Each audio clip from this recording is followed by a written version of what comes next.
inferencias de las condicionales. Tal como decía, vamos a platicar hoy sobre las inferencias de las condicionales. Y me parece que estuvieron ayer platicando con esta Inés Alcocer el tema de la formalización. La formalización es muy importante y prácticamente pues ella es una experta que estudió el tema de las formalizaciones y los aspectos de la lógica aplicada a los campos. No sé si antes de que comencemos con la inferencia de condicionales, alguien tenga alguna duda o alguna pregunta sobre lo que se vio el día de ayer. ¿No? Bueno, entonces todo clarísimo. Bien. Pues si es así, vamos a platicar hoy sobre las condicionales. Tal vez sea importante explicar que hay una serie de obras. Cuando se habla de la lógica jurídica, generalmente se habla del silogismo jurídico. Y sí, Eduardo García Maínez hizo una serie de obras sobre lógica jurídica, pero eso no quiere decir que todo sea, solamente el silogismo sea lógica jurídica. El día de ayer ustedes vieron que existen otras formas de lógica, otras maneras de razonar los eventos. Y les diría yo que incluso pensar que el silogismo es la única forma de razonar el derecho, pues déjenme decirles que hay una equivocación. Incluso el silogismo es bastante limitado para explicar el fondo y el contexto de un asunto jurídico. Porque para empezar, el derecho contempla excepciones y contempla también atenuantes o cambio de circunstancias y entornos. Y en el caso del razonamiento jurisdiccional, sin duda alguna, el tema de la condicional es esencial. Hay obra muy importante sobre la condicional en el campo jurídico desde el siglo XVII. Aquí tienen ustedes algunas obras, muchas de ellas son obras contemporáneas que rescatan el pensamiento lógico jurídico, no silogístico, enfocado al razonamiento. Si les interesan estos temas, pues propiamente les puedo decir que mucha de la obra de Leibniz, Gottlieb Wilhelm Leibniz, está muy vinculada con el tema de la condicional y el derecho. De hecho, aquí al centro, hacia abajo, tiene un libro que se llama De Conditionibus, que es la tesis doctoral de Leibniz en derecho, cómo la figura de la condicional resuelve cualquiera de los asuntos del digesto y del derecho romano. Arriba a la derecha ven ustedes una obra también de Leibniz que se llama El nuevo método de la enseñanza, del aprendizaje y de la enseñanza de la jurisprudencia, que también está dedicada en una parte al razonamiento lógico jurídico. En la disertación del arte combinatoria, es una obra en la que Leibniz aborda cómo por medio de fórmulas matemáticas se pueden ver las diferentes inferencias lógico-jurídicas que se pueden dar. En la actualidad ha habido obra como la de George Kalinowski, arriba a la izquierda, y abajo la que señala Norberto Bobbio, sobre la importancia de la condicional y esta figura lógica. La condicional en el campo del derecho coincide con un modelo lógico contemporáneo, lo que se llama la lógica de posibles. También la llaman algunos la lógica difusa. Ahorita vamos a explicar por qué estos nombres.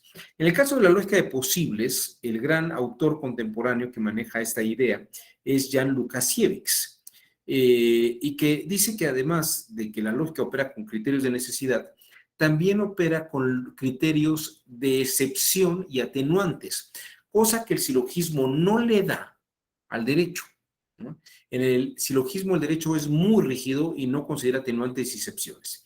En cambio, en una lógica de lo posible, o la lógica difusa, como vamos a verla en unos instantes, coincide con la lógica de condicionales que maneja Leibniz.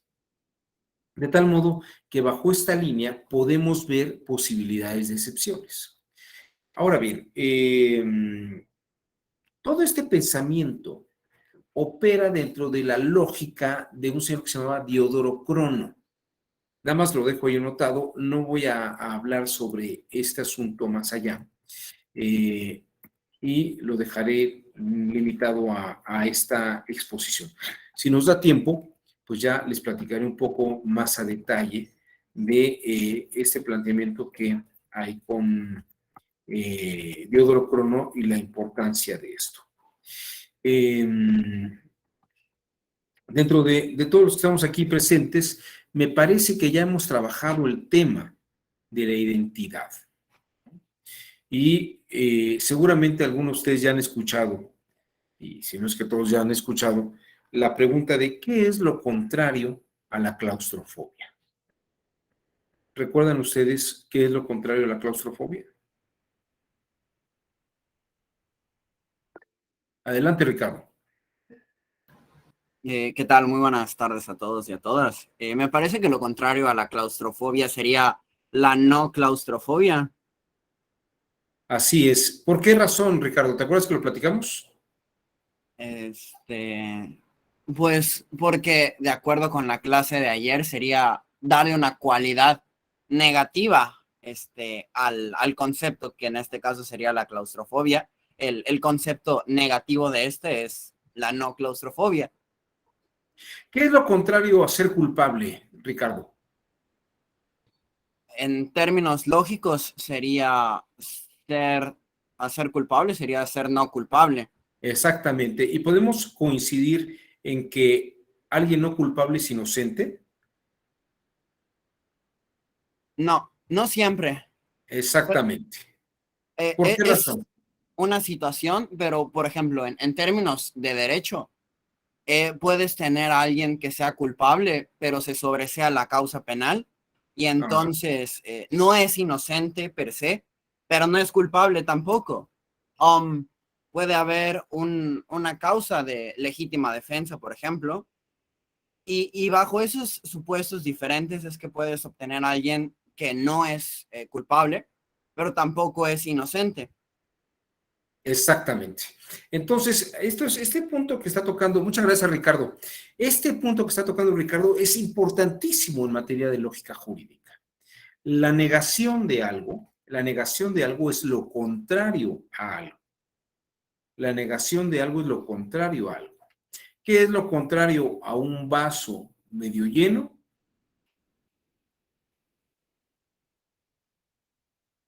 A ver, ¿quién? Pues sería un vaso medio vacío, ¿no? O más bien, a ver, si yo te presento un vaso, déjame ver, es que aquí no tengo uno a la mano. Si yo te presentara un vaso que tuviera el agua a la mitad y te preguntara, ¿el vaso está lleno? ¿Qué me contestarías, Fernanda? A Pues ver, más bien, o sea, si está lleno a la mitad porque está medio lleno. déjame ponerte, por aquí tengo una lámina que puede explicar eso de una manera muy clara. Déjame nada más encontrarla. Ahí donde está.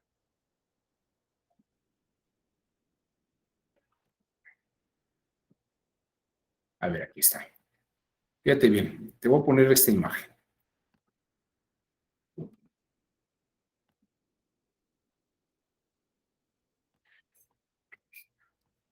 ¿Este vaso está lleno?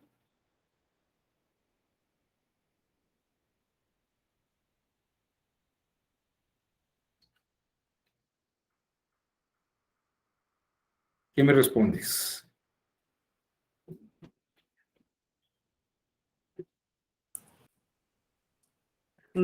Pues que pienso que se puede ver de las dos maneras. Podría estar lleno, sí, o no podría estar lleno. Ok, pero no quiere decir que esté vacío. O sea, lleno sería que estuviera hasta el tope, ¿no? Sí, o sea, lleno sería que estuviera completamente, Ok, pues hasta pero arriba. así como está, ¿el vaso está lleno?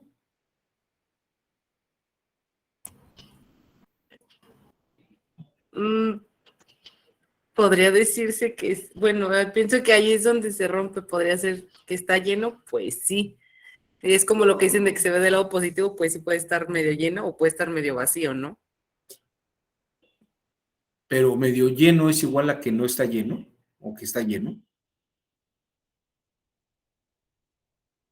¿Lleno es un límite o lleno es una parte? ¿Lleno es algo que está parcialmente en una posición o es una totalidad? Si yo entro a una habitación que no tiene nada y te digo, ay, está medio lleno o es que está medio vacío. No, pues es que no hay nada aquí dentro. Está medio vacío porque todavía hay aire y oxígeno y estamos tú y yo dentro de este espacio. Un antónimo es lo contrario. A ver, Martín, ¿tú qué piensas? ¿Lo contrario es que es el antónimo de algo? Luego voy a poner la imagen. Vamos a ver. ¿El vaso está vacío? ¿O el vaso está lleno? Pues no está ni lleno, pero tampoco está vacío, doctor. Ok, entonces pregunto, vamos por partes. ¿El vaso está lleno? No, Ok, fíjense, la respuesta a si el vaso está lleno es no, no está lleno. Pero eso no quiere decir que esté vacío, ¿cierto? correcto, sí. Ahora, si pregunto, ¿el vaso está vacío? Tú me dices, no. Pero la negación de algo es el contrario a una afirmación. Lo contrario es la negación de una afirmación. No pierdan eso de vista. El lenguaje de la lógica es un lenguaje de control. El lenguaje de la lógica es un lenguaje de control, donde lo que expresamos está en una forma lingüística que tiene límites de precisión. De hecho, ven ustedes lo siguiente. Si hay alguna duda, por favor, me detienen, ¿eh?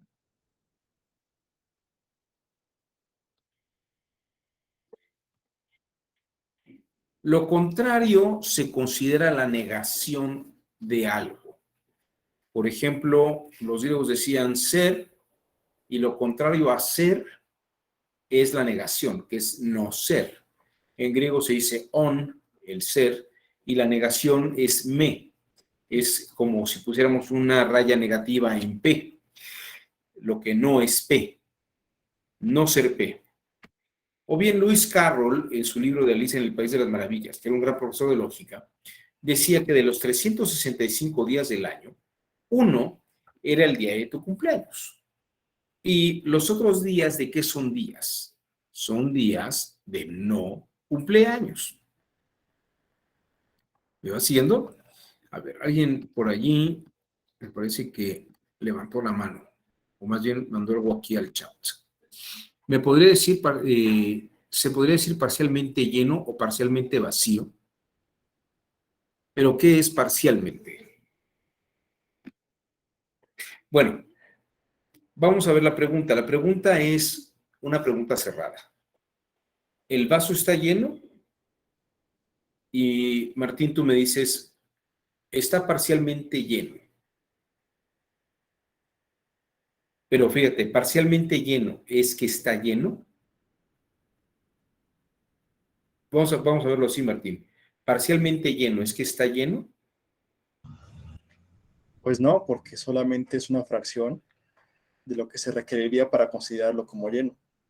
Entonces, no podemos dar una respuesta parcial cuando la pregunta es un sí o no. ¿Cierto? El lenguaje de control, fíjate, la lógica tiene lenguajes de control y fórmulas de control. Por ejemplo, en un interrogatorio o un contrainterrogatorio, es decir, en un proceso, por ejemplo, penal, El que hace pregunta abierta, el que presenta al testigo hace preguntas abiertas. Y el que contrainterroga para verificar si lo que se dice es válido, puede utilizar pregunta cerrada. Pregunta de sí o no. Entonces, son preguntas muy limitantes. ¿Está lleno? No, es que está medio lleno. Ok, pero entonces si está medio lleno, ese medio quiere decir que no está lleno, ¿cierto? Entonces uno puede decir, limítese a responder la pregunta.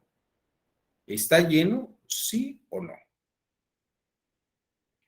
Esto es muy importante. El lenguaje de control funciona acabando con las ambigüedades de la manera más posible, eliminando las ambigüedades de la manera más posible. En la prueba del polígrafo son preguntas cerradas.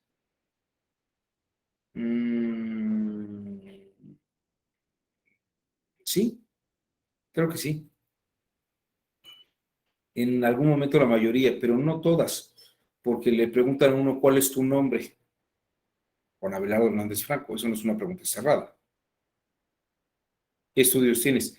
Todo eso lo preguntan para que uno pueda verificar si habla con cómo está su estado emocional cuando dice cosas que son verdaderas. Y luego le preguntan cosas en las que podría no decir verdad. Entonces, si se altera el estado de ánimo, si yo digo, sí, mi nombre es Juan Abelardo Hernández Franco y está la línea así, quiere decir que probablemente en el momento que yo digo que una verdad se mantenga la línea así. Y en el momento que yo dijera algo que no es verdad y yo me sienta molesto, cambia. Entonces, Salomón, la prueba del polígrafo tiene varios tipos de preguntas. No necesariamente son todas cerradas, ¿no? Algunas, la mayoría son cerradas, ya muy avanzados, pero puede haber muchas preguntas abiertas para verificar el estado de la persona. En el caso del derecho, el lenguaje de la lógica es un lenguaje de control, donde lo que queremos es que se especifique, ¿no?, cosas muy, muy determinadas. Llegó a las 9 de la mañana a la casilla. Sí, sí llegó a las 9 de la mañana. Oiga, pero ¿es cierto que se fue a los 2 minutos? Bueno, pero sí llegó a la casilla. Limítese a preguntar. La primera pregunta era, ¿llegó a las 9 de la mañana? Sí. ¿Pero a los 2 minutos se fue a la casilla? Sí, pero sí llegó a ver cómo estaba la casilla. O sea, llegó a la casilla, pero no se quedó. Fíjense, ya es tercera pregunta. Llegó a la casilla, pero solamente se quedó 2 minutos. Sí, pero no hacía falta que llegara más, que tuviera más tiempo ahí. Limítese a responder la pregunta. ¿Llegó a la casilla a las 9? Sí. ¿Estuvo 2 minutos allí? Sí. Lo demás no me interesa cómo estén pensando, ¿no? Esa persona llegó a la casilla y estuvo 2 minutos en la casilla. Estando en la casilla, ¿cumplió con sus funciones de presidente de casilla? Nos dio instrucciones. Limítase a responder la pregunta. ¿Cumplió con las funciones de presidente de casilla? Nos dio indicaciones. Limítase a responder la pregunta. ¿Es sí o no? ¿Sí o no? Bueno, sí, parcialmente, ¿no? O sea, sí estuvo toda la elección, porque una de sus funciones es permanecer durante toda la elección en la casilla, o la mayor parte del tiempo en la casilla. Sí, sí. Bueno, pero se fue a los 2 minutos. Sí, también es cierto, pero luego volvió. ¿Volvió a las 9:10? No. ¿Volvió a las 9:30? No. ¿Volvió a las 10 de la mañana? No. ¿Volvió a las 11 del día? No. ¿Volvió a las 3 de la tarde? Sí. Entonces no estuvo desde las 9:02 hasta las 3 de la tarde. Son preguntas sencillas, ¿sí o no? Es el lenguaje de control. La lógica es un lenguaje de control, donde lo que se busca es precisamente no tener ambigüedades. No tener las ambigüedades. ¿Vamos bien? ¿Me van siguiendo en esta línea? El lenguaje de control permite ver qué se puede inferir sobre una afirmación o sobre otra. Entonces, si ustedes me conceden, lo que se califica como lo contrario a algo es la negación de algo. Ahora que estaba en un congreso en Colombia, me pedían que platicara sobre una legislación donde se acepta la categoría o el género no binario.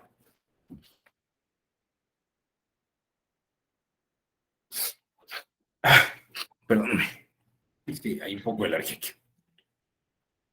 Género no binario. Es decir, es hombre, no es de hombre y no es mujer, ¿no? Entonces, dicen, ¿cómo puede haber alguien que no sea hombre y no sea mujer? Sí, se puede haber masculino y femenino. Hay que distinguir, en el caso de la sexualidad, de cómo nace, puede nacer hombre o nacer mujer. Pero el rol puede ser género masculino o femenino. Y un género no binario es del de una persona que no se considera ni género masculino ni género femenino. Me decían, pero es que eso no puede ser, porque lo contrario a ser masculino es ser femenino. Y les decía, no, en un lenguaje lógico, lo contrario a no ser femenino es no ser femenino. Pero lo contrario a femenino es no ser femenino. Pero el no ser femenino no quiere decir que sea masculino. Y un lenguaje, en ese rigor lógico del lenguaje, un no masculino no quiere decir que sea femenino. Simplemente es no masculino. Hay masculinidades fuertes y hay masculinidades suaves, masculinidades débiles, pero puede uno no ser masculino incluso. Es decir, en la lógica puede uno no ser algo no masculino, pero eso no quiere decir que sea femenino. Es exactamente la distinción entre estar lleno y no ser lleno, ¿no? Es como esta afirmación que estaba haciendo Fernanda, bueno, o lo que dice Martín, es que está medio lleno, ¿no? O sea, ¿es masculino? No, es medio masculino. No, no se puede ser medio masculino, o sea, o es medio femenino. No, no es masculino, es otra cosa que no se considera género masculino, ¿no? Puede haber graduaciones en que ustedes dijeran, no, es que es medio femenino. No, ¿es femenino o no es femenino? ¿Es masculino o no es masculino? Ahora, no es masculino. Ah, bueno, entonces es femenino. Pues fíjate que tampoco. Hay personas que tienen hasta un comportamiento casi, casi angelical. Es decir, no hay una calidad de género en sus formas de comportamiento. Eso creo que es muy importante. Eso creo que es muy importante. No sé si me voy explicando hasta aquí. El lenguaje de la lógica es un lenguaje de rigor y nos va a permitir entender las ideas jurídicas en un lenguaje de control, ¿no? De tal forma que no haya ambigüedades en estas condiciones. Entonces, no sé si haya dudas hasta aquí. ¿Algún comentario con respecto a esto? Les decía que en el lenguaje lo contrario es la negación de. Voy a nada más apuntalar esta idea con estos ejemplos. Por ejemplo, cuando decimos que algo no es constitucional, no decimos es de derecho privado o es de derecho público estatal o público municipal, ¿no? Lo contrario a lo que es constitucional es la negación de lo constitucional, es decir, lo inconstitucional. Ese in es como la negación de lo constitucional. Cuando alguien jura y luego se echa para atrás, está abjurando. Es una abjuración. Lo contrario a jurar es abjurar. Y ese ab es una negación de jurar. Cuando alguien dice en inglés something, algo, lo contrario sería negar lo que es. El thing es una cosa. Something es alguna cosa. Nothing es que no hay cosa. Pero es como un estado de vacío, ¿no? En alemán, sin es como que algo se pueda ver y un sin es como que no se pueda ver, ¿no? lo visible y lo invisible. Ese invisible es que no se ve, ¿no? En alemán, Wissen es ser, Unwissen es no ser. Es decir, estas cosas que ocurren en el español ocurren en otros idiomas. Lo contrario es la negación a algo. Lo contrario a culpable es ser no culpable. En Estados Unidos, si ustedes escuchan los juicios, dicen guilty or not guilty, pero no dicen inocente o culpable. Se lo puede traducir así, pero el hecho de que no sea culpable no quiere decir que sea inocente. Y en un proceso la inocencia se presume. En un proceso la inocencia se presume. Nunca está en juego la inocencia. Igual, en cualquier proceso lo que se busca es determinar si se es responsable o no se es responsable. Si es válida su responsabilidad o no, o es inválida la responsabilidad. Siempre se está presumiendo este tipo de cosas. Bueno, vamos a poner el siguiente ejemplo. Vamos a poner, fíjense, les voy a dar una fórmula para que detecten ustedes qué se puede inferir y qué no se puede inferir. Y hay una lógica jurídica de condicionales que permite inferir lo que se permite y lo que no se permite, e incluso ver las posibilidades de excepciones. Por eso se le llama también lógica de lo posible o la lógica difusa, que no necesariamente sigue un rigor básico. Vamos a pensar que ustedes van en este carril, en la carretera a Puebla o a Cuernavaca o a Santa Lucía, ¿no? Si ustedes olvidaron algo y quieren regresar, pues no van a tomar esta ruta, sino van a tomar esta ruta. Lo que hacen es dar la vuelta al camellón, pasar el camellón o la bardas y retornar. No hacen esto porque si no habría una colisión con los otros vehículos. Es decir, cada carril tiene su sentido y su dirección. El sentido es esta dirección y el regreso viene en esta dirección. ¿De acuerdo? Esto vamos a llamarlo sentido o dicción. Lo que está frente a él y contra lo que colisionaría sería una contradicción o un contrasentido. Si la dicción es un sentido, lo que va a golpear con él es el contrasentido. Pero ahora bien, ¿qué hay del otro lado? Está el sentido contrario, que en latín se dice contrario sensu. La interpretación de una norma o de una afirmación que tiene un sentido y una dicción a contrario sensu se tendría que analizar como si fuera en esta dirección y no como si fuera en esta, porque el contrario sensu no es una contradicción, no es un contrasentido, sino que es un sentido contrario.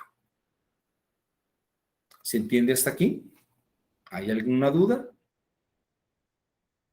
¿No? ¿Comentarios? Bueno. Vamos a pensar que ahí está P y ahí está la palabra amor. ¿Cuál sería el contrario sensu de esto? Podríamos decir que la negación de P, que es no P, y la negación del amor, que cuando le agregamos el prefijo negativo sería desamor, ¿no? El 80% de la gente que ve este ejercicio dice que lo contrario es el odio. Y miren, lo único que puede negar el amor es que no haya amor. El odio es un sentimiento que puede coexistir con el amor. Puede colisionar con el amor, pero no lo anula. Lo que lo anula es el desamor. Una cosa es que incluso nuestras parejas pueden estar odiándonos por algo que dijimos, pero eso no quiere decir que nos dejen de amar. Nuestros hijos o nuestros padres podemos estar enojados entre nosotros, pero eso no quiere decir que nos dejemos de amar. Es un peligro cuando alguien deja de amar a alguien. Ahí sí hay un desamor y ni siquiera el odio se presenta. ¿Se entiende esta idea? Lo que les estoy mostrando es una condicional, bueno, pero una figura de sentidos, sentidos y sentidos contrarios y sentidos contradictorios. Les decía que el derecho es un lenguaje de control. Y, por ejemplo, Hans Kelsen distingue lo que es una norma jurídica de una proposición jurídica. La norma jurídica da órdenes e incluso podemos decir que da amenazas. Por ejemplo, hay una norma que dice: quien gane tanto debe pagar tanto de impuestos. Paga impuestos, es una orden. Y luego hay una norma 2 que dice: hay sanción para el que no paga impuestos. Ahí hay una orden y una amenaza, pero ahí no hay lógica. La lógica, dice Kelsen, y la lógica precisamente es la formulación, el traslado, como lo que vieron con esta Inés el día de ayer. Pasar de la norma hacia una simbolización de proposición jurídica, donde utilizo las normas, pero establezco relaciones y vinculaciones de una con otra. Si no pagas impuestos, entonces hay sanción. Pero eso no lo dice la ley. Esa es una forma lógica, en un lenguaje de control lógico, en el que se establece que si no hay una, entonces se da la otra. Bueno. No sé si hasta aquí hay alguna duda, antes de ir a esto otro detalle. Entonces, dos cosas hasta aquí. Lo primero, lo que es contrario es la negación de una afirmación. Segundo punto.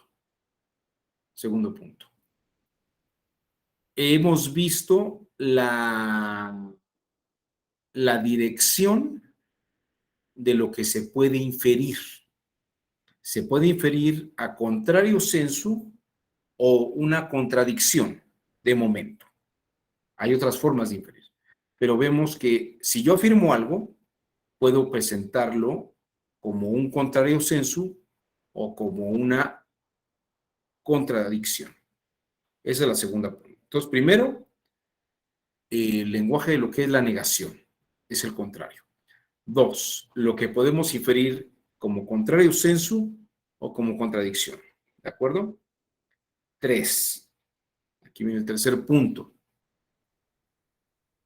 Lo que va a haber en una proposición, o sea, una norma jurídica no es una proposición jurídica, sino que la proposición jurídica o la proposición lógica es establecer una relación entre un antecedente y un consecuente que se pueden sacar de una norma. Si ganas tanto, paga tus impuestos. Si no lo pagas, te toca tal sanción. Entonces, si ganas tanto, entonces pagas tanto. Porque si no, entonces te aplican esta sanción. ¿Se dan cuenta? Eso es hacer lógica. Eso es hacer lógica. El derecho no es lógico. Lo que hacemos nosotros son razonamientos lógicos, traduciendo, formalizando, como lo que vieron ayer con Inés, una norma o unas normas como proposiciones lógico-jurídicas. ¿Se entiende esta idea? El derecho no tiene lógica. El derecho son órdenes y amenazas. La vinculación de antecedentes y consecuentes no está en la ley expresamente, sino que la estructuramos en un lenguaje lógico como proposiciones lógicas, donde lo contrario es la negación de algo. La oposición puede ser una contradicción, pero no es un contrario sensu. Y puede tener 2 o 3 sentidos diferentes. ¿Dudas hasta aquí? ¿No? Bueno, pues vamos a lo que sigue.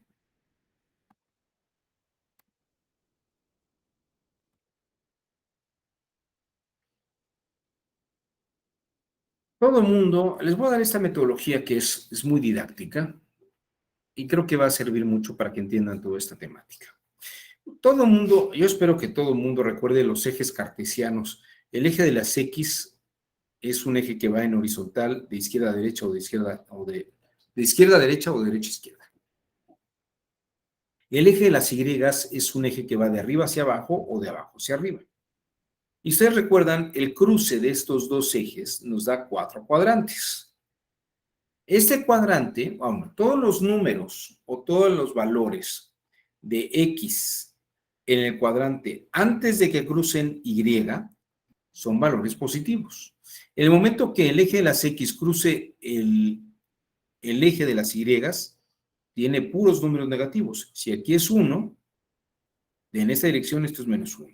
Si aquí es menos 2, digo, aquí es 2, de este lado es menos 2. Si aquí es 3, de este lado sería menos 3.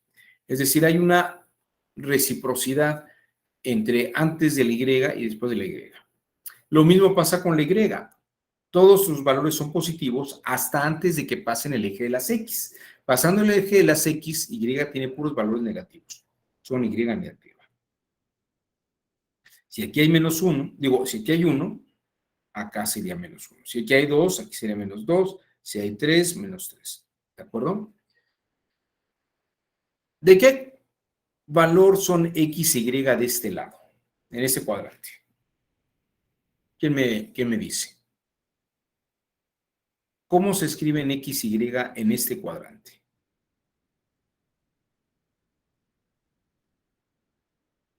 ¿Nadie? Fíjense. Son números positivos. Es X porque X no ha pasado el eje de las Y, sigue siendo afirmativo, y la Y sigue siendo positivo porque no ha pasado el eje de las X. Entonces, en este cuadrante, X y Y son positivos. ¿Se entiende esta idea? ¿Dudas? Martín, X y Y afirmativas. Muy bien. Muy bien, Martín Cruz. Ahora, ¿cómo son los valores en los siguientes cuadrantes?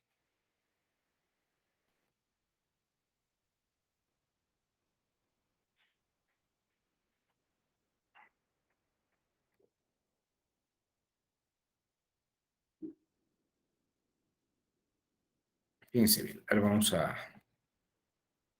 lo voy a poner así grande. En este cuadrante, X es negativa, porque X ya ha pasado el eje de las Y, pero Y no ha pasado el eje de las X. Por lo tanto, Y sigue siendo positiva. ¿Qué valores tienen X y Y en este cuadrante? Ambos negativos. Ambos negativos, efectivamente. Y en este cuadrante de abajo a la derecha, Y sería negativo y X positivo.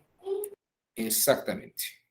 Porque X no ha pasado el eje de las Y, pero Y sí ha pasado el eje de las X. ¿De acuerdo? Ahora bien, ¿qué es una condicional?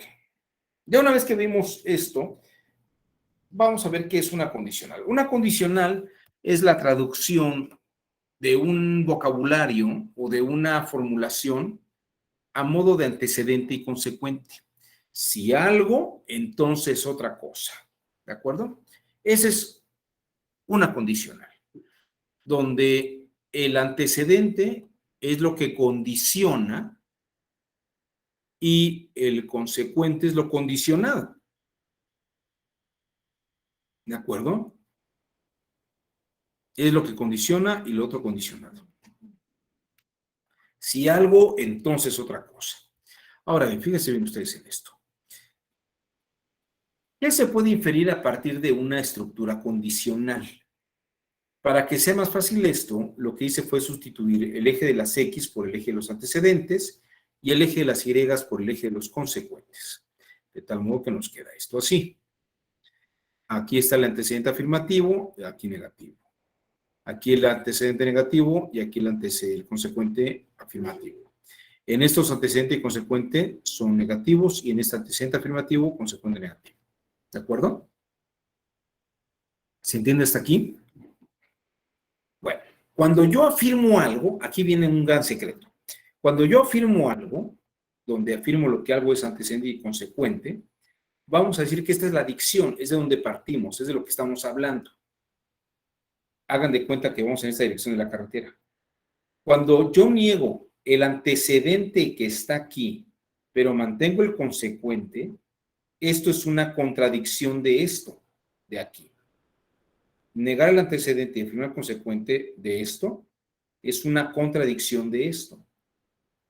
Ahora, si regreso por este carril, aquí está el contrario sensu. El contrario sensu a AC es la negación del antecedente y la negación del consecuente. Eso es el contrario sensu. Y aquí viene otra cosa que es donde se da la posibilidad. Si hay una posibilidad de excepción, de atenuante, de que no se cumpla la regla, que esto no lo tiene el silogismo, esto lo tiene la regla de condicionales, se va a dar en este cuadrante, que yo afirme el antecedente y niegue el consecuente. Eso se va a llamar contrariedad, o lo vamos a llamar de momento contrariedad.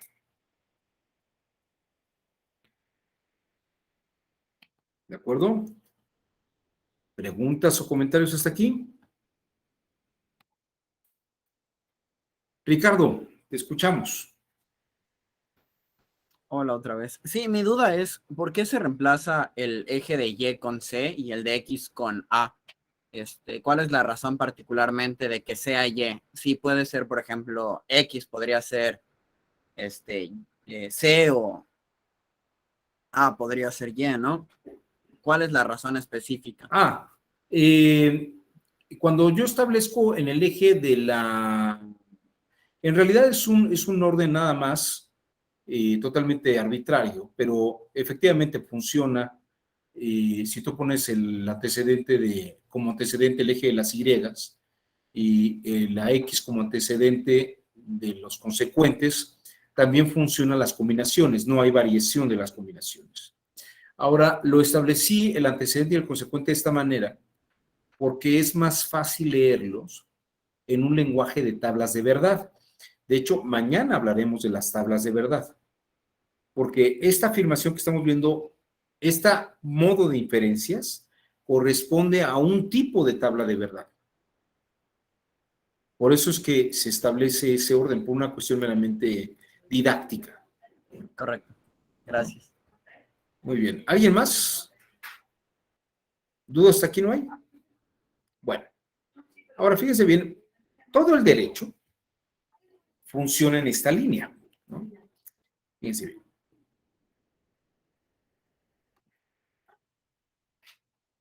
Vamos a pensar en el siguiente ejemplo. No sé, a ver tú, Ricardo, ya que estás ahí. Fíjate, te voy a hacer esta pregunta. Ayúdame con este ejemplo.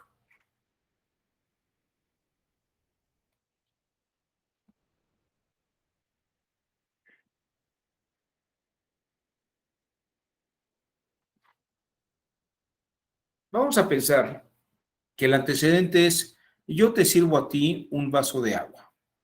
Y el consecuente es que entonces te tomas tú el vaso de agua que yo te serví. Es decir, la consecuencia que estoy presentando es, te puedes tomar un vaso de agua que yo te serví, porque el antecedente es que yo te serví un vaso de agua.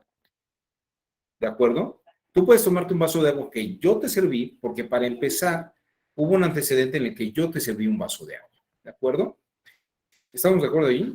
Esto sería como en ese cuadrante una afirmación verdadera.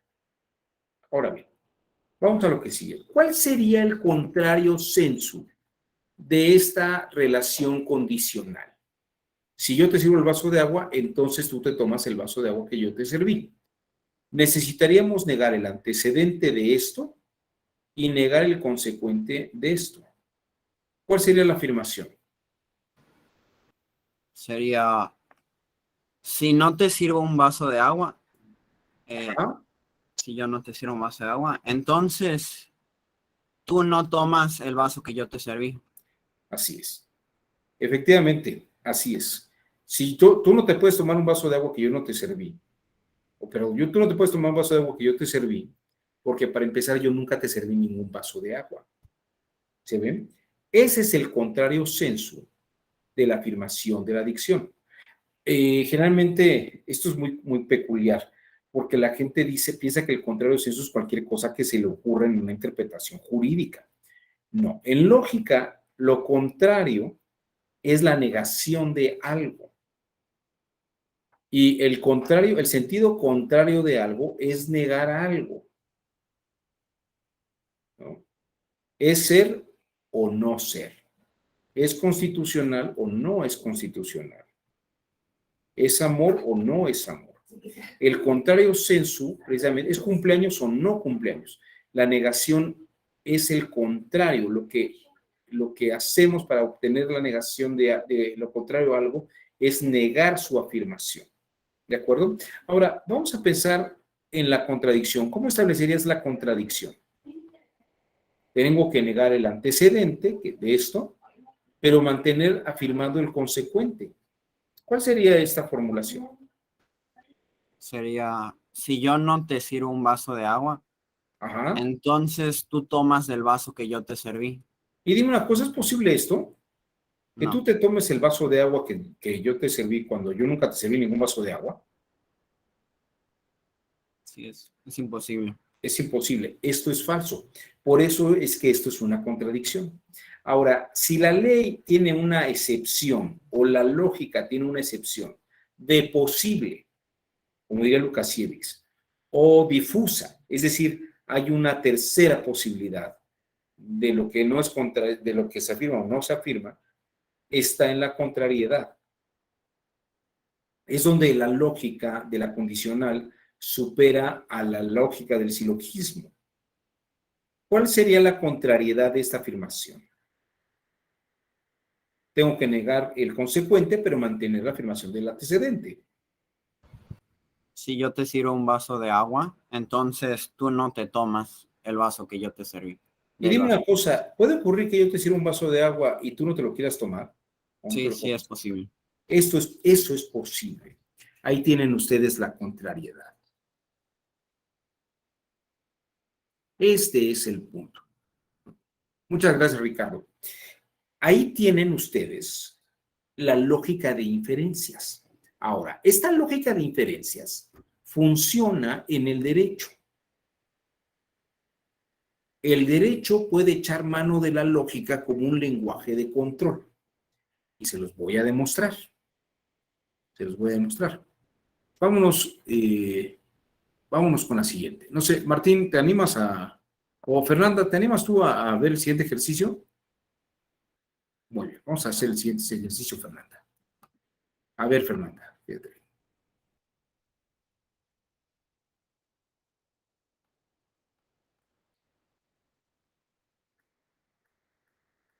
Vámonos con un principio jurídico.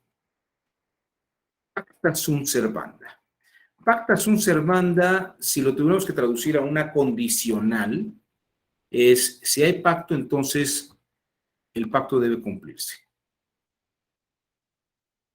Pacta sunt servanda. Si hay pacto, dice, los pactos son cosas que se deben cumplir o que se deben cumplir.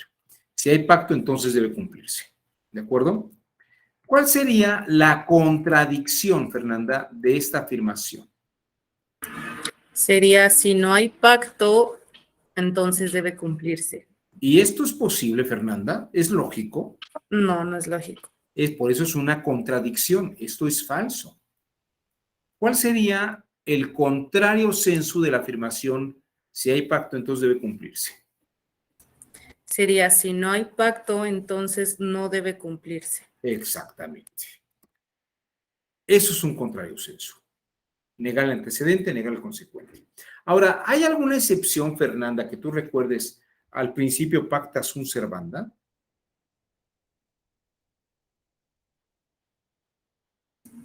Por ahora, no, la verdad no recuerdo. Bueno, te lo voy a poner. Hay una excepción en el derecho romano que también existe en nuestro derecho, que sería la cláusula rebus sic stantibus. Es decir, siempre y cuando las condiciones no cambien. Que esto sería equivalente a afirmar que puede haber un pacto, pero que no deba de cumplirse. ¿Por qué? Porque las condiciones han cambiado.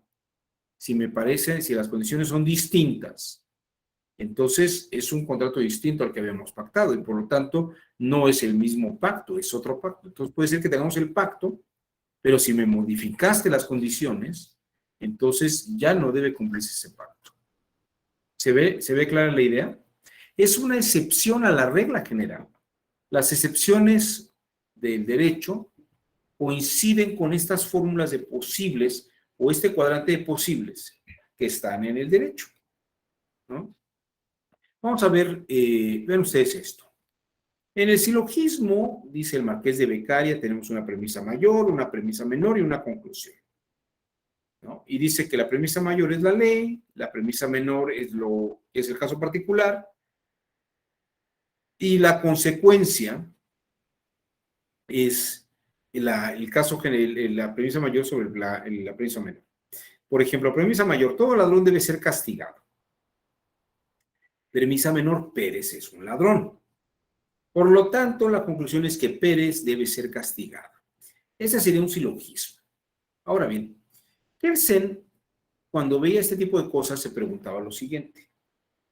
Bueno, pero entonces el derecho tiene que someterse a la lógica, o la lógica tendría que explicar el razonamiento del derecho, o en todo caso justificar y avalar lo que el derecho está diciendo.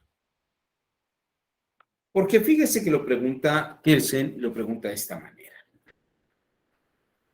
Y si el tribunal que está juzgando a Pérez, de pronto se ve que podía haber algunas atenuantes, algunas excepciones, decide no encarcelar a Pérez, entonces viola la lógica del silogismo. O sea, no es lógico lo que resolvió el tribunal. Si el tribunal quiere que Pérez no sea enviado a la cárcel, que no sea castigado, ¿está violando la lógica? Pues yo les diría que, como les dije, el derecho no es lógico.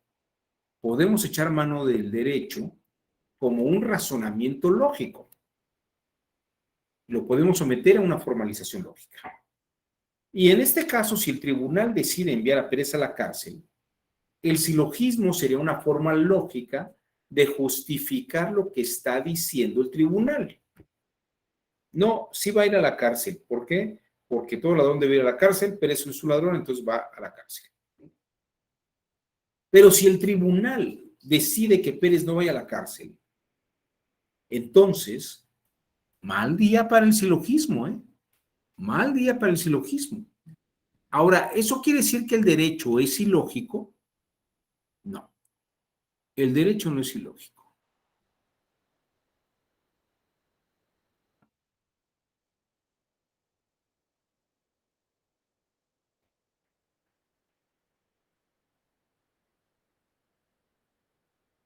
Aquí está el punto. Fíjese esta forma lógica. Si eres ladrón, entonces debes ser sancionado. Fíjense cómo vamos a cambiar el modelo de formalización. Podría haber una premisa mayor, que si es ladrón, entonces debe ser sancionado. Pero lo vamos a establecer como una condicional, no como la premisa mayor, todos los ladrones tienen que ir a la cárcel. Sino más bien estamos estableciendo una condición de que si eres ladrón, entonces debe ser sancionado. ¿De acuerdo? Eso sería verdadero. ¿Cuál sería el contrario sensu de esta afirmación?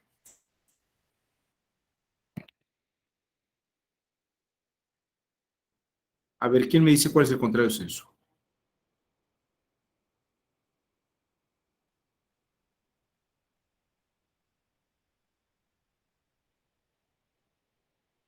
¿Quién se anima? A ver.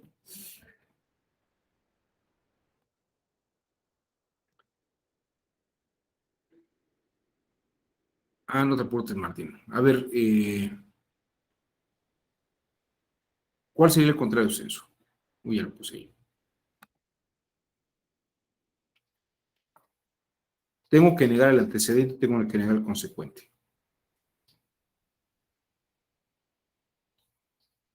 A ver, Ricardo.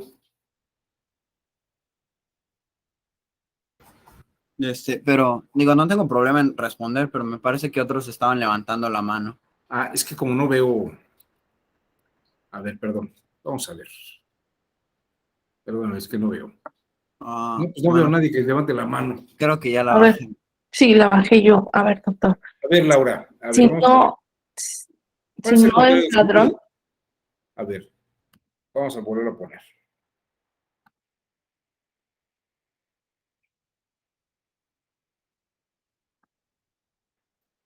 el antecedente sería, si no es ladrón, Ajá, la consecuencia sería, entonces no debe ser sancionado. ok, ese es el contrario sensu. Ahora, ¿cuál sería la contradicción?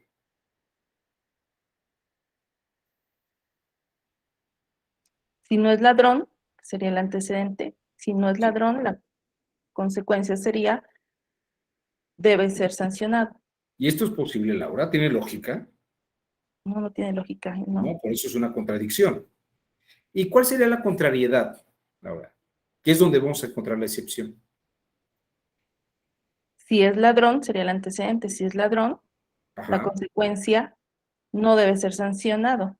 claro, si el tribunal decide que no debe ser sancionado, el tribunal no está utilizando la dicción y la norma general, sino que está infiriendo una contrariedad que no es ilógica, es posible que a pesar de ser ladrón, el tribunal decida que no debe ir a la cárcel.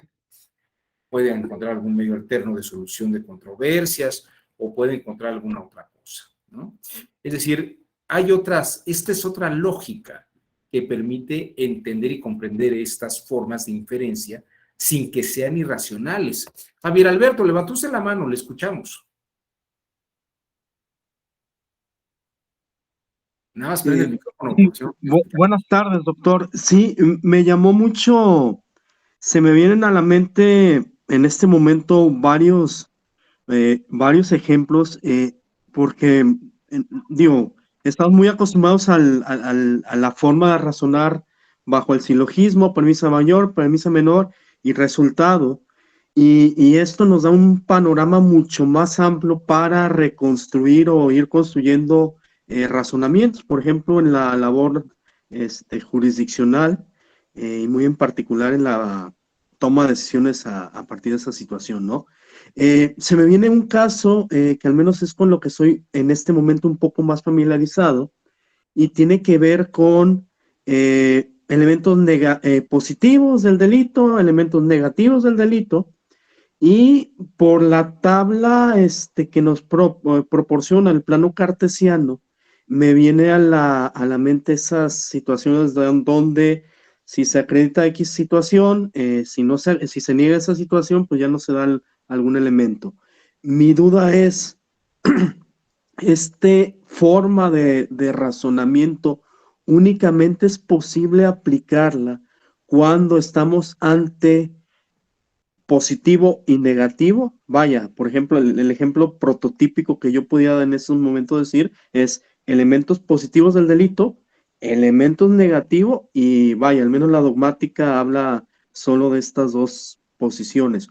O estoy en un error. Le agradecería de antemano su tiempo, el tiempo de los compañeros y desde luego su respuesta. Ok, a ver, Javier, ¿podríamos ponernos un ejemplo? Sí, el razonamiento de la dogmática en materia penal es, se reúnen conducta, la conducta es típica, es antijurídica, resulta culpable, en vía de consecuencia, hay la posibilidad de sancionar a alguien. Ajá. En el plano que nos maneja, podríamos poner en el punto A, o como punto A, esos 5 elementos que reconocen la teoría del delito. Ajá. En Si el los, entre los punto, 5, entonces, ajá, exactamente. En el punto menos A, la ausencia de esos elementos nos da como resultado lo contrario, ¿no? así Y ahí es. vamos tomando las posibles excepciones. Se me ocurre, bueno, si estamos examinando, hay una conducta, el elemento negativo sería ausencia de conducta. Sí. Y ahí vamos descartando o inclusive llevando a esa forma de razonamiento a aspectos de contrario sensu o incluso la contrariedad, las causas de excusas absolutorias o demás situaciones que la propia normativa penal prevé. Mi duda más concreta es si esa forma de razonamiento, esa forma de razonamiento inferencial, Sí. solo es admisible cuando hay esas dos variables o es posible su aplicación cuando existen más de dos aspectos que podríamos ir contrastando. Bueno, así como lo estoy presentando, estamos hablando de un factor y una consecuencia, un antecedente y un consecuente. Mañana, por ejemplo, que veamos tablas de verdad, usted puede agregar varios antecedentes y los puedes agregar como uno y otro y otro y otro, o puedes decir uno o el otro o el otro o los tres. O también puede ser o uno, pero no los otros, ¿no? En una tabla de verdad lo que estamos haciendo es poner todas esas posibilidades en juego. Por eso se les llama tablas de verdad, porque vamos a ver que puedes tener la variable 1, la variable 2, la variable 3, y hay que ver cómo se van combinando. Como verás, son lenguajes formales que te permiten ir llevando un control de la afirmación y de lo que se está diciendo en una proposición jurídica. Entonces, claro que ayuda, y te ayuda a tener mucho orden en el planteamiento jurídico. Lo vamos a ver mañana, pero aquí está la primera parte, porque esto es una tabla de verdad propiamente, donde ves por qué una cosa sí es verdad y la contradicción siempre va a ser falsa, pero la contrariedad puede ser verdad. Martín Cruz, levantó usted la mano, le escuchamos. Sí, gracias, doctor. Va relacionado con lo que pregunta mi compañero Javier, pero él pregunta para más, pero yo pregunto para menos, porque en el caso de los principios, pues estaríamos hablando de que solamente existe un consecuente. Pero mi pregunta es si podemos aplicar un principio o lo podemos interpretar a contrario sensu, en el entendido que no tenemos antecedentes, solamente el puro consecuente. Vamos a plantearlo. ¿Cuál sería un principio constitucional? Pues, por ejemplo, hay uno que establece que no se puede hacer un pago que no está previsto en el presupuesto. ¿No se puede hacer un pago que no esté previsto En el presupuesto. en el presupuesto? Ok, si está en el presupuesto, entonces se puede hacer el pago. Uh-huh. Si no está en el presupuesto, entonces no se puede hacer el pago. ¿Es válido? No. A ver, dices que si no está en el presupuesto no se puede pagar. Sí, así dice, a ver, dice la Constitución, no se puede hacer un pago que no esté previsto en el presupuesto. Ok. A contrario sensu, si está No. previsto en el presupuesto, se puede hacer el pago. O sea, lo que pasa es que lo estás planteando como una negatividad. Si no está en el presupuesto, no se puede hacer el pago. Uh-huh. ¿Cierto? Ajá, es que efectivamente estoy viendo que la norma está planteada en ambos extremos como negativos. Si no está, si no- Claro, lo que pasa es que tu dicción parte de una negativa y otra negativa. Te diría que ese es el contrario sensu de algo. ¿Y cuál es el contrario sensu de ese sin? O sea, realmente la Constitución te está partiendo de un contrario sensu, de una afirmación positiva, que es, si estaba en el presupuesto, entonces se puede pagar. Pero la Constitución, fíjate que lo pone generalmente todo al revés. Si no está en el presupuesto, no lo puedes pagar. Y te voy a poner otro ejemplo. A ninguna ley se le aplicará retroactivamente, ninguna ley se aplicará retroactivamente en perjuicio de persona alguna. A ver, déjame ponerte esa, porque es muy parecido a lo que tú estás planteando.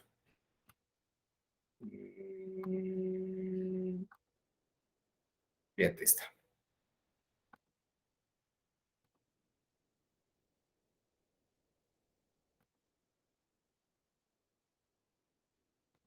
Primero necesitamos trasladar la afirmación a un lenguaje de condicional. Fíjate, el 14 constitucional decía, ninguna ley se le dará efecto retroactivo en perjuicio de persona alguna. Esto, si te fijas, está negativo. ¿Cómo lo traducimos a una condicional? Si qué, entonces qué. La dificultad radica en que no estamos acostumbrados a hacer este ejercicio. Pero mira, por cuestiones de tiempo, te voy a decir cuál sería la solución aquí. Si va a perjudicar a alguna persona, entonces no se le da efecto retroactivo. A ninguna ley se le dará efecto retroactivo. Si va a perjudicar, entonces no se le da efecto retroactivo.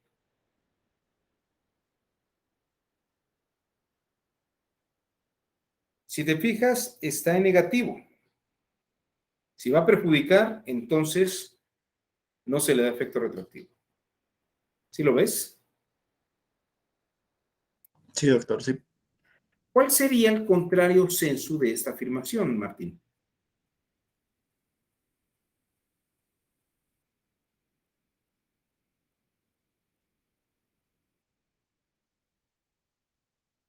No, no te escucho, es que está el micrófono apagado. Sí, perdón, es que lo apagué. Sería, si no perjudica, Claro, ¿qué es lo contrario de perjudicar? si no beneficia, No, lo contrario de perjudicar es no perjudicar. claro, sí, O sea, si una cosa no te perjudica, ¿te beneficia? pues no necesariamente. No necesariamente. Y si una cosa te beneficia, ¿no te está perjudicando? Pues tampoco necesariamente. No tiene nada que ver una cosa con la otra. No beneficiar, incluso no beneficiar es perjudicar. Pues no necesariamente porque te puedes quedar tablas. Claro. Fíjate cómo la lógica nos muestra que lo contrario a perjudicar es que no perjudique.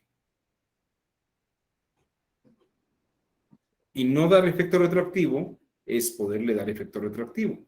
O que sea que si la ley no te perjudica, sí la puedes aplicar retroactivamente. Pero si te perjudica, entonces no se aplica retroactivamente.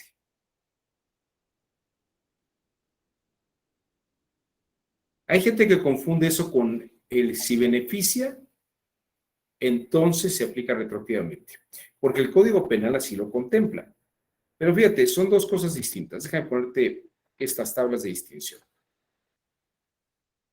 Estamos hablando del lenguaje lógico y sus expresiones, ¿no?, de inferencia. Si es en perjuicio de alguna persona, entonces a ninguna ley se le dará efecto retroactivo. El contrario sensu sería que si no perjudica, entonces le dará efecto retroactivo. Ese sería un razonamiento lógico, porque estamos negando el antecedente y negando el consecuente. Ahora, déjenme irme a esta otra lámina. El Código Penal y el Código de Procedimientos Penales señala que si va a beneficiar, se aplique retroactivamente. Pero el contrario sensu de esta afirmación no es el contrario sensu del 14 constitucional. Lo contrario, así es el beneficio que se aplica retroactivamente, es que si no es en beneficio, no se aplica retroactivamente. Pero en nada se parece a que si va a perjudicar, entonces que no se aplique retroactivamente. Quiere decir que este es otro principio. Y la lógica de este principio no tiene que ver con la lógica del otro principio. Son dos principios diferentes. Son dos principios diferentes. Y lo que se infiere de uno no se infiere necesariamente de otro. Y hay mucha gente que va por allí diciendo que el contrario sensu del 14 constitucional es que si es en beneficio se aplica retroactivamente. Pero eso no es una inferencia lógica, es una suposición que parece lógica, pero que no responde a una lógica formal. ¿Cierto? Y la primera sala está plegada de afirmaciones de ese tipo. Pero eso no quiere decir que sea una respuesta lógica. Parece lógico, pero no lo es. Es como lo contrario a lleno es vacío. ¿No? Lo contrario a que algo esté lleno es que no esté lleno. Podría estar vacío, medio vacío, pero de entrada no está lleno. Dentro de lo no lleno puede haber muchas categorías, pero de entrada lo contrario es que está lleno o no está lleno. ¿Es constitucional o no es? ¿Se aplica retroactivamente o no se aplica retroactivamente? ¿Perjudica o no perjudica? Es que si no me perjudica, me beneficia. ¿Siempre? O sea, que algo no me perjudique, me beneficia. Si a mí no me están molestando los del SAT, ya me beneficiaron. O sea, yo te diría que la unidad de investigación financiera me está beneficiando por no investigarme. Creo que es un absurdo, ¿no? No sé si ya se fue la señal o siguen ustedes allí. ¿Se oye entrecortado?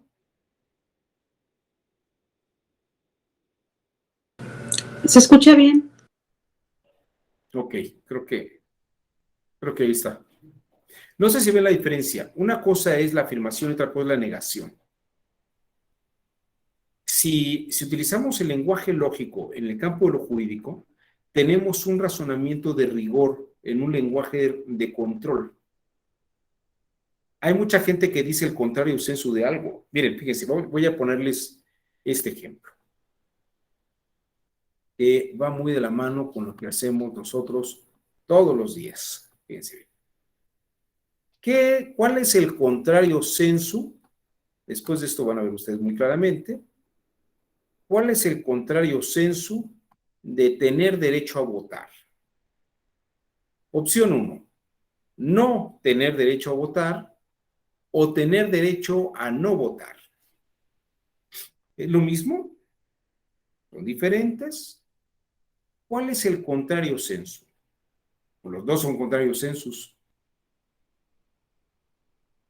¿Y por qué? Tun, tun, tun, tun, tun, tun,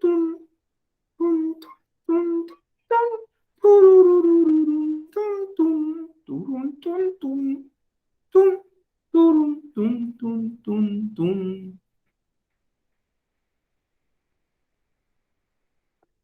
A ver, vamos por partes, como decía Jack el Destripador. A ver, Ricardo, levantóse la mano primero y luego Laura. Sí, O primero Laura, ajá. pues, ¿puede regresar a la diapositiva, por favor, doctor? Sí, con todo gusto. Aquí al cliente lo que pida.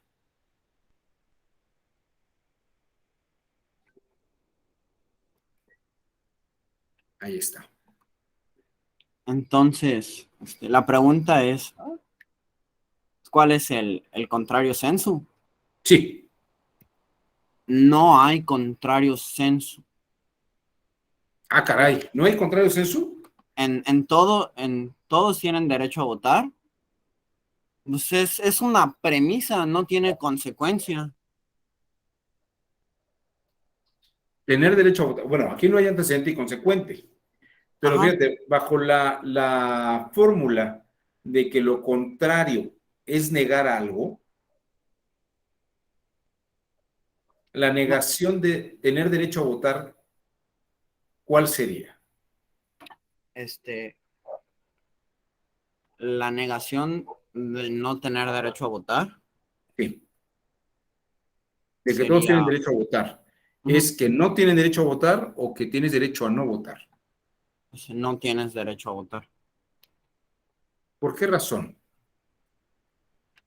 Porque en esa cualidad de negativos, pues el no derecho es que no lo tienes. El supuesto contrario eh, se basa en que tienes el derecho subjetivo, pero no decides ejercitar esa acción. Ok, pero entonces, ¿cuál es el contrario el sentido contrario o el contrario del senso de tener derecho a votar? No tienes derecho a votar. No tener derecho a votar. ¿Alguien piensa alguna otra cosa? Fernanda, te escuchamos. Y luego Laura. Ah, perdón, Laura primero. Es que Laura levantó la mano primero. Laura, te escuchamos. Sí, gracias. Tener derecho a votar, lo contrario es no tener derecho a votar. Ajá. Y tener derecho a no votar, estamos hablando que es lo contrario, no votar. Es la negativa de votar, sería otro tipo de derecho, ¿no? Es otro tipo de Otro derecho. tipo de derecho, que no estamos hablando del primer derecho, que es tener derecho a votar. Claro. Sería otro derecho, ¿no? Muchas gracias, Laura. ¿Estás de acuerdo con eso, Fernanda, o quieres agregar algo más? No, sí estoy de acuerdo. Igual iba a comentar así como lo dijo Laura, o sea, dividiendo la frase con lo de antecedente y consecuente, te está dando el derecho y te está dando el voto. Al dejarlo en no tener derecho a votar, te quita el derecho y te quita el voto. Ok, fíjese, aquí está el punto. Esto es como una fórmula matemática. Se los voy a poner así. Vamos a ver.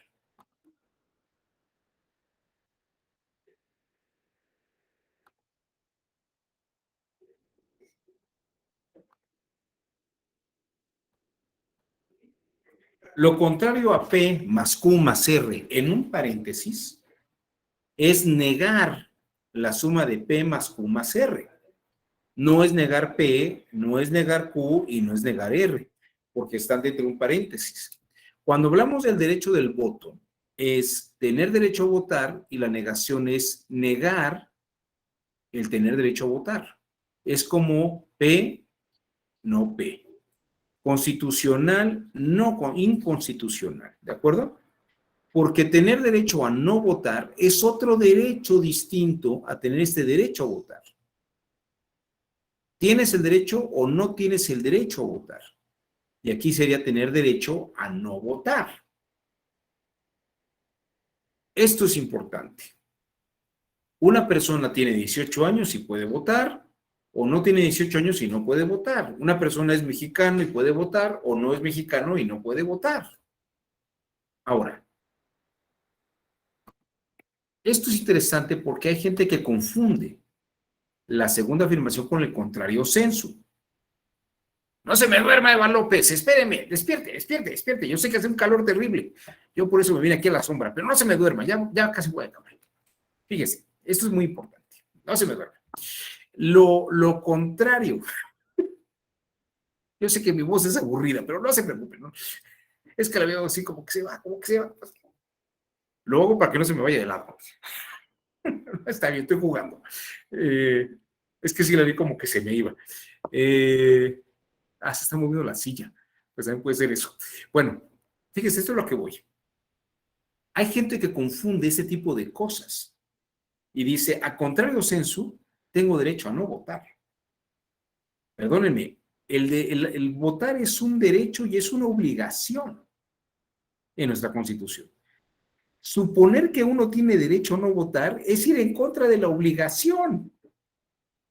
Es ir en contra de la obligación. Entonces, aquí el punto más delicado es este, ¿no? Uno no puede decir que uno tenga derecho a no votar. Uno puede no ejercer su derecho a votar. Pero no ejercer el derecho a votar no es tener derecho a no votar.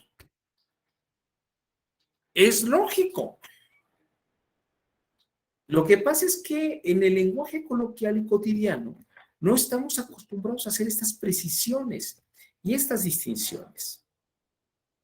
Entonces, aquí está la clave del asunto.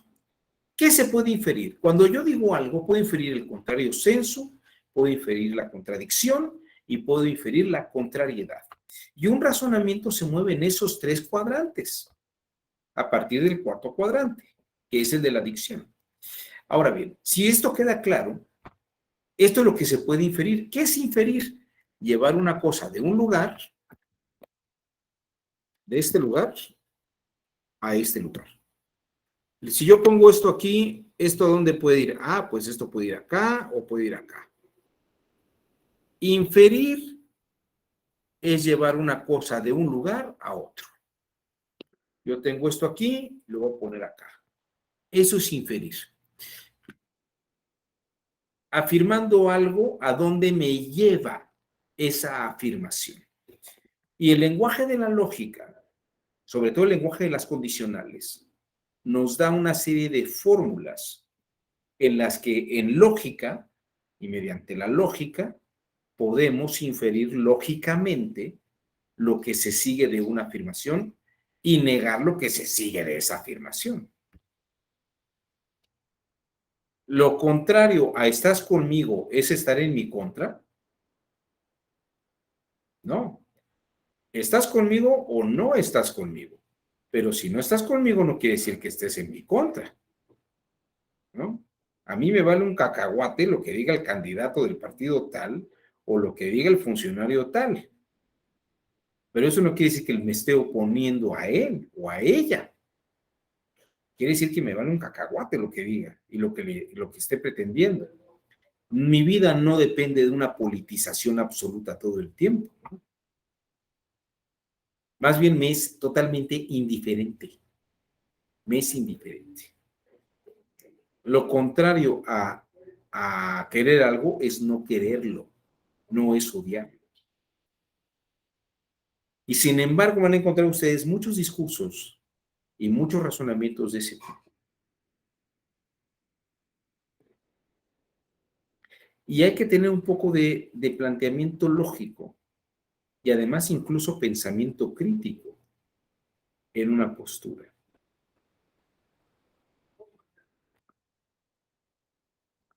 No sé si hasta aquí haya dudas o comentarios. ¿No? Me quedan 15 minutos. ¿Alguien quiere hacer algún comentario final? ¿No? ¿Qué les pareció la sesión?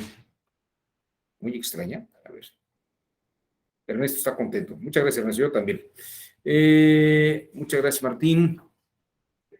Eva, no te preocupes, Eva, ya. Ya no está moviendo la silla.